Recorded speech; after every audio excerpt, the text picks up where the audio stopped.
Okay, so currently we're here at Tahanan Village.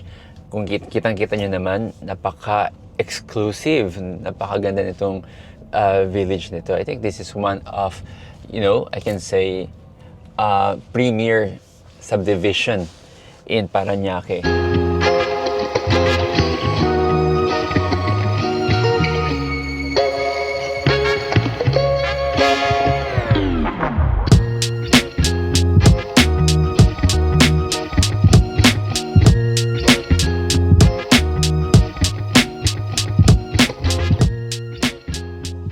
Hi everyone, welcome to another episode of Seth Stuff. My name is Seth. For today's episode, it's going to be really different because this is the first time that I'm going to be featuring a house. So this house and lot that I'm showing you is currently for sale. The seller is Security Bank Corporation. So yes, you guessed it right. It is a property repossessed by Security Bank, one of the biggest and reputable banks in the country. So hindi nyo na kailangan mag-worry or magduda sa legality ng transaction. But before we start with the house tour, nais kong ituro muna sa inyo paano papunta dito sa property. In the beginning of this video, nasabi ko na nasa Tahanan Village, Parañaque tayo, and you will find the property at number 36, lot 2, block 15A, Santan Street. To visit the property, best to set an appointment with Security Bank's Property Management Division by calling the following numbers flashed on the screen. You may also send an email to the following email addresses. Wow, gaganda talaga ng mga bahay dito. Tingnan mo. Mas pati mga sasakyan, walang mga fence. Ibig sabihin, ganun ka safe, no? Ganun ka secure yung mga bahay dito. In locating the property, it is best to use Google Maps or Waze.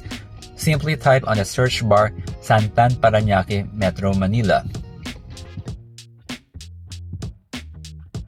Actually, ito yung Santan Corner. Yan, so Santan Street. So, kailangan na natin kumanan at hanapin ang number 36. So, check natin ang number 36. Ito. Ito ba? Ask natin sila. Pwede po magtanong, ito po ba yung number 36? Ito yung binibenta ng Security Bank. When you reach the corner of Santan Street, may makikita kayong vacant lot. Pagkalampas mo nun, is the property for sale. The property for sale is a residential lot improved with a 2-story residential building. Its lot area is 396 square meters, while its floor area is 316 square meters. Tara, let's start the house tour. Okay, as you can see, my garage right after the gate that can fit in 2 cars. Kaso nga lang, 1 car lang ang sakop ng bubong. You also have a space in front for your garden. As you can see, may mga nakatira dito sa property. But don't you fret, ang caretaker at ang kanyang small family ang kasalukuyang nakatira sa bahay. Which is a good thing dahil nababantayan nila ang bahay kesa naman may mga squatters sa property, di ba? Sila na rin ang nagsisilbing tour guide sa mga gustong tumingin sa property. Opinion ko lang, huwag kayong bibili ng property na occupied or may legal impediment kasi kayo ang magpapalaya sa mga occupants. Unlike here sa property na pinapakita ko ngayon, malinis ito with caretaker. Although the bank is selling this property on an as-is where-is basis, so what you see is what you get. Walang ipapaayos si Security Bank dito kung bibilhin nyo ang bahay. Kung anong nadatan nyo, ito na yung makukuha nyo sa time na bilhin nyo ang bahay. Nga pala, lahat ng kagamitan na nakikita nyo dito, gaya ng sasakyan na nakapark sa garahe, yung mga damit na nakasampay, yung banig at iba pa, are personal belongings ng caretaker. Baka kasi isipin nyo na porke as is where is basis tayo, kasama na ang mga gamit ng caretaker. Hindi po. Itong backyard is actually my favorite part of the house. Ang laki niya kasi at napapalibutan ng mga puno which makes the area cool. Pwede ka nga dito maglagay ng swimming pool. Or this can be your event area pag may paparty ka sa bahay, di ba? Again, this property is situated at Tahanan Village, safe and peaceful here with a very decent, well-to-do neighborhood.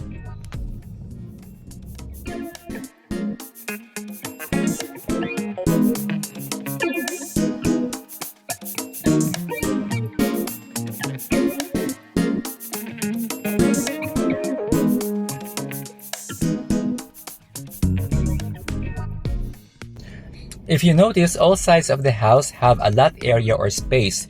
Dito sa side na ito is the outdoor or outside service area. Pwede dito yung mga hugasan or even your dirty kitchen para itago sa mga bisita. Again, paalala, this is not a brand new house but a bank repossessed property being sold on an as-is where-is basis. After the house tour, saka tayo mag-price reveal.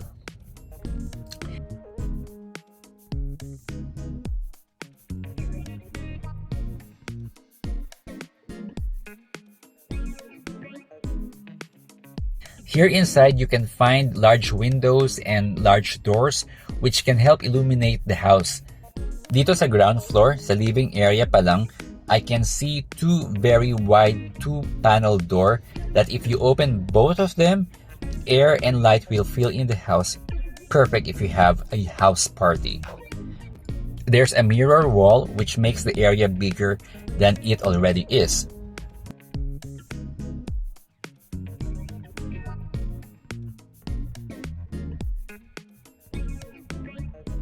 Meron din ditong room which presently dito tumitira ang caretaker ng bahay and may storage room pa dito sa room na ito.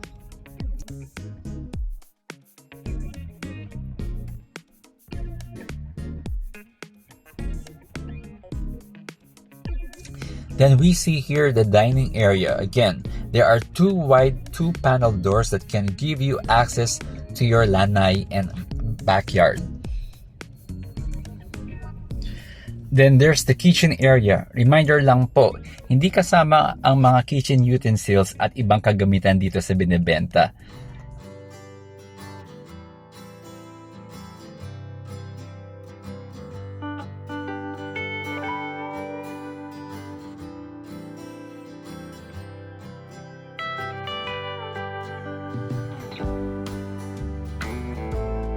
Dito malapit sa kitchen ay may bathroom and access to the backyard.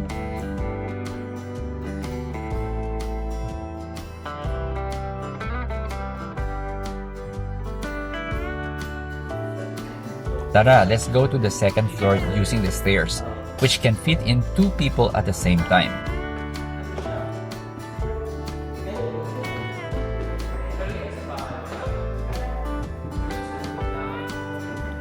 Kung mag-video, magdadaan.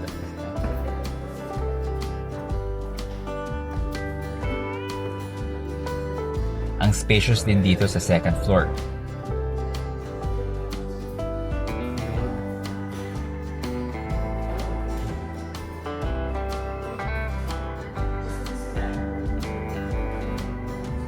There are 3 rooms upstairs.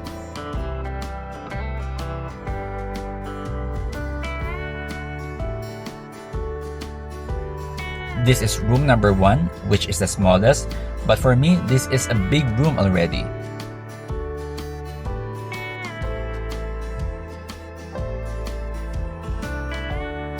It has built-in cabinets and closets for your wardrobe.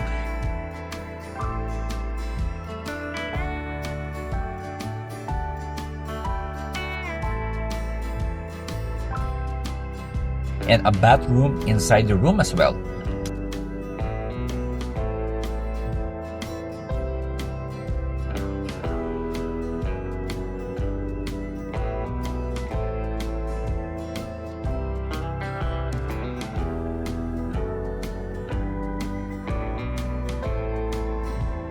Plus, this quote-unquote small room has access to the balcony.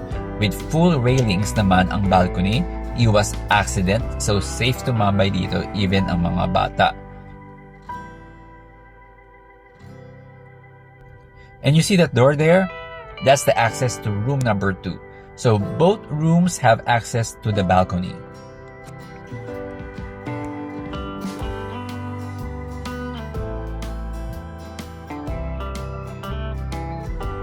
Here's room number 2, which is a bit bigger than room number 1.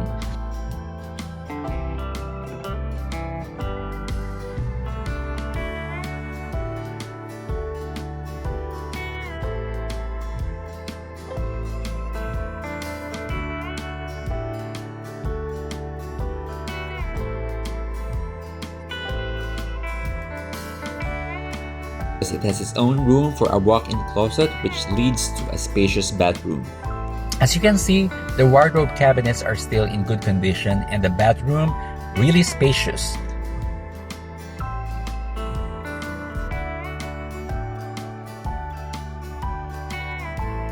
As mentioned earlier, this room too has access to the balcony at the back of the house. This room 2. Ngayon, pupunta tayo sa master's bedroom. We're going to the master's.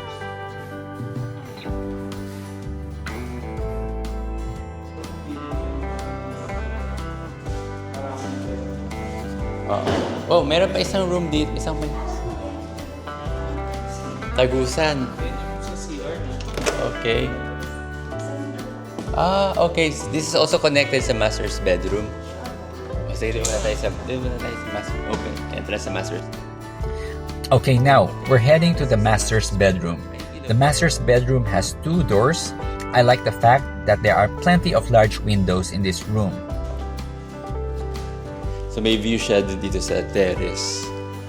Tapos gusto ko tong part na to, yung dito. Yung pwede ka umupo, tapos kakwentuhan kayong ganyan. Na? Yung master's bedroom nila parang buong bahay na eh. Parang buong condo unit na eh. Tapos ito yung kwarto, I guess, from the restroom. Let's check mo to. Check mo yun. Ha?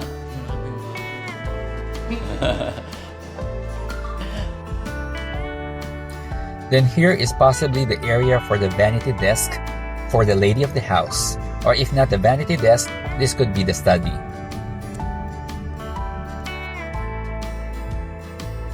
Oh. So ito, okay, tagusan rin sa restroom. Ito 2 pinto. Ito restroom.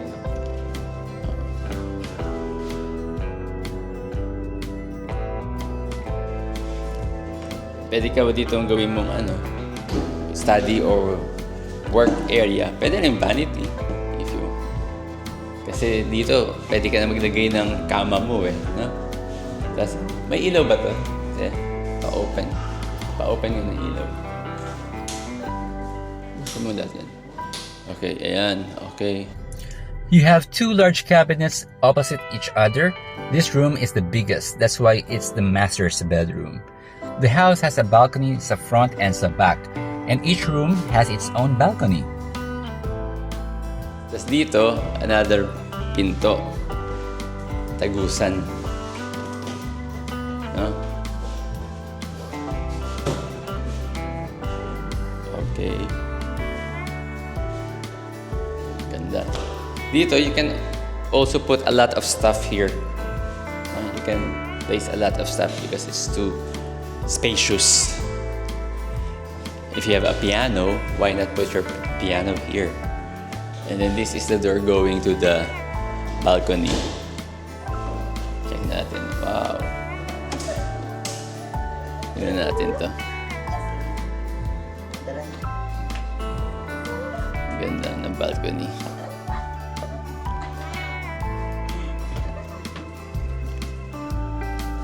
Ayan, sa makikita mo yung mga neighbors mo. Ayan, gaganda. So,